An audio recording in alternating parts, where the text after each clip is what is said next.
تاسو په 15,000 باندې 2,500 روپۍ دیاړي ګټلی شئ. بسم الله الرحمن الرحیم. السلام علیکم دوستانو. نن درته د کاروبار یو بهترین مشوره در کومه چې چا سره 10,000 روپۍ وي نو تاسو بهترین د کلونې کاروبار چالو کولی شئ او خپل کور پې ساتلی شئ. دا فضل ربي بی را سره ولاړ دی. دیم به درته ووایي چې آیا په 10,000 روپو کې ځان ته یو انسان چې کم دی نو هغه کاروبار چالو کولی شي او که نه دا کلونې چې یو سي د 10,000 نو پای کې بیا خپل کور ساتلی شي او که نه چې دا حقیقت دی او که نه. السلام علیکم. وعلیکم السلام.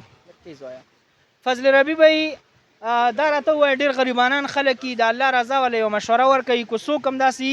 او وایي چې موږ خپل کاروبار چالو کول غواړو که نه نو د څونه پیسو نه کاروبار سټارټېږي او چې خپل کور ته به بیا روزي ګټلی شي. بھائی زمونږ کاروبار چې کم دی کم سے کم 10-15 هزار روپو نه شروع دی بیا چې پکې ته څومره پیسې ورچې لکه 10-15 هزار روپۍ چې انویسټ کړي دا زیاتر موږ سره د میلو والی بازارونه لګوي 10 سے 15 هزار روپو مال ویسي هغه سټال پروډکشن دی کې موږ سره زیاتر 100 روپۍ 150 روپۍ لاټ دی نو 150 روپو لاټ ایټم ډېر ښه چلیږي. 100 روپۍ 110 روپۍ پرې وځي 150 کې خرڅېږي 40-50 روپۍ دانه کې آرام سره پاتې کېږي. صحیح ده. د 100 کلونو ریټونه هم راته ووایي چې کم زمونږ دارونه بار علي او ایله داسې پته نه یی ته پته مو لګي چې بی په مارکیټ کې دا ایټم په 2 روپو دی نو بالکل دا ګټلی شي ولې چې عامه په دکانونو کې چې کم دی هغه کلونه چې کومه په 100 روپۍ خرڅېږي آیا هغه ستا سره په دکان کې په 100 ده هغه زموږ د کتونکو ته لګو ښایي چې پته مو لګي. دا بار خرڅېږي 200 روپۍ نو دا موږ سره 110 روپۍ 110 روپۍ دغه شان ته 110 روپۍ دا پکې راوله دا 110 روپۍ نو دا داسې غټ غټ جپان دي جهازونه دي دا ګورئ جي دا غټ غټ ګاډي چې کم دي دا په 110 روپۍ باندې دا دلته کېدي او دا بار په 150 او په 200 روپۍ دانه خرڅېږي نو که څوک هم داسې ذهن جوړول غواړي دا ګورئ جي د ماشومانو دا برتنې چې کومې دي نو دا هم په 100 روپۍ که په 110 دي دا 110 روپۍ دی او دا په 150 خو په هر ځای کې خرڅېږي او څوک یې په 200 هم خرڅوي. نو که د چا ذهن هم جوړېږي او وایي چې مونږ فضل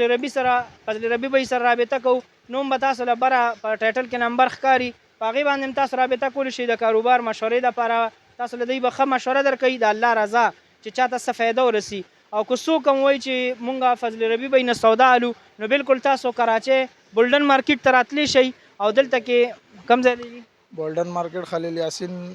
بلډینګ کوری ګارډن مشهور دی. ها دلته چې راشي نو تاسو هغوی ته 10,000 سودا ورکولی شئ. بالکل 10,000 او که څوک درنه غواړي پوره پاکستان کې انشاءالله ملاویږي پیغام خبره ملاویږي یا بلټي هر څه زبردست پرچون سودا به درته هم کور ته ملاویږي خو چې بیا یې باندې څه هغه خرچه راځي کرایه راځي هغه به تاسو برداشت کوئ. نو به دا یو